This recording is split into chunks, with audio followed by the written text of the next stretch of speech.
Hello animators, it's Miss O'Shea here and I am ready to show you how to use istopmotion on the computer. So what we're going to do, just start istopmotion and name your clip something, preferably something with your name in it so we can find it easily. And then you're going to start creating some animations by using the dry erase board. Now I've got this dry erase board here, but it's the way the camera is set up, it's showing it upside down. So the first thing that I'm going to do is I'm going to go and change the orientation to 180 degrees rotated, and that's going to make my arrow going up, which is what I want. Okay, so the first thing that we're going to do is we're just going to make a easy animation with a ball moving. Okay, so I'm just going to draw a circle and I'm going to move that ball around. First thing you want to do, take some pictures.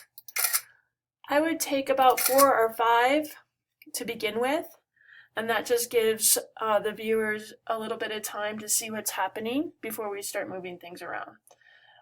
Now, I drew my ball and then I erased it after I took some pictures, and there's still a ghost image here of that circle.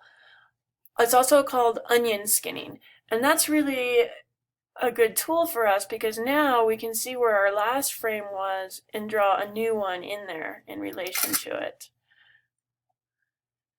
What you're going to do is you're going to keep doing that.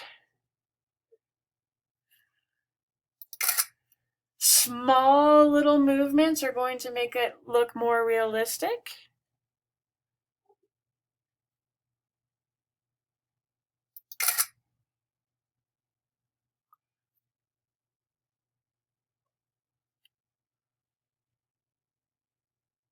Okay. Now, looking at that one that I just drew, I realize it's much smaller than the previous one, so that was a mistake. What I'm going to do is I'm going to go back and I'm going to erase this one. I'm going to select it by clicking on it, and then I'm going to press Command Delete, and poof, it's gone. Now I can see how I want to keep this size consistent to make it look more realistic. That one's a little bit too big, so I'm going to erase that before I take a picture. Alright, I like that one a little better. Wait for it to focus. Take my picture. Okay, let's see what we have. Okay, that's the start of a very simple animation, and now it's your turn. Check it out, try it out, and let's see what you get. Good luck!